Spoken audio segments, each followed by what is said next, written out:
Hi, I'm Alex Lin, and today we'll be discussing Africa, imperialism, and social Darwinism.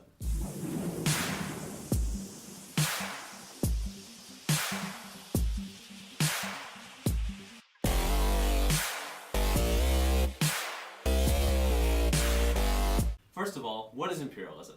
Well, imperialism is the seizure of economic, political, and social control of a country or territory by a stronger nation. Prior to the industrialization of Europe, African tribes had been able to keep European armies out for 400 years, partially due to the dense jungles and difficult rivers. But with the Industrial Revolution and the arrival of mass-produced machine guns and steam engines, jungles and rivers were no longer a major problem. These new inventions gave Europeans the means to colonize Africa. The steam engines allowed explorers to navigate wild rivers and reach further into the continent. The new weapons gave them a considerable military advantage over the rudimentary African weapons, although the Europeans were surprised by the strength of the African tribes. King Leopold II of Belgium was delighted with the idea of having an African colony, so the king sent Henry Stanley to obtain land in the Congo, known for its rubber trees. The value and new availability of African territory sparked colonial interests in Britain, Germany, Italy, Portugal, and Spain. Many Europeans believed in the superiority of races and supported the idea of social Darwinism. Social Darwinism is the application of Darwin's ideas of evolution to society, especially the survival of the fittest.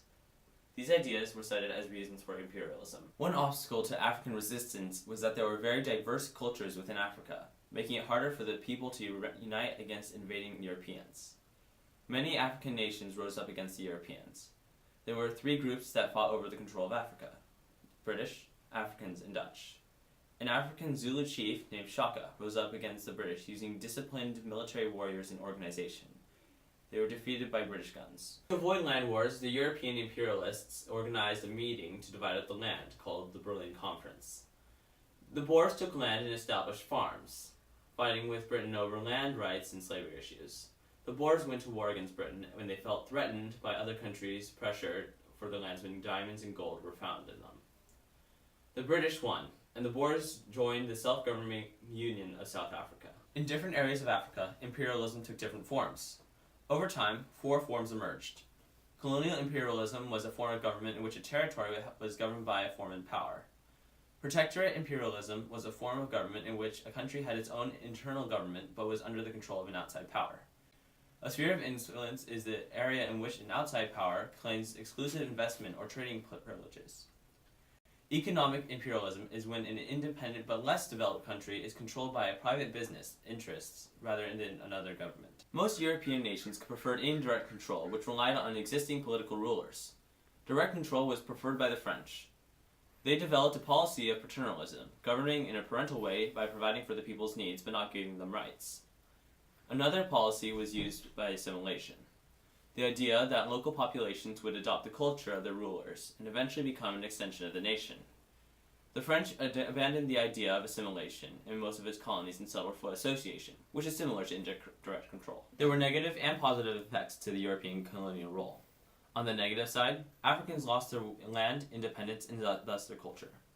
Many died of disease or were forced to move because of war or to support their families. The African continent was divided by Europeans, and the boundaries still continue to cause problems today. On the positive side, colonialism reduced local warring, improved sanitation, and provided hospitals and education. There was also economic expansion within Africa as these Europeans began to value the rare goods. Railroads, dams, telephone, and telegraph lines were built to satisfy the growing economy.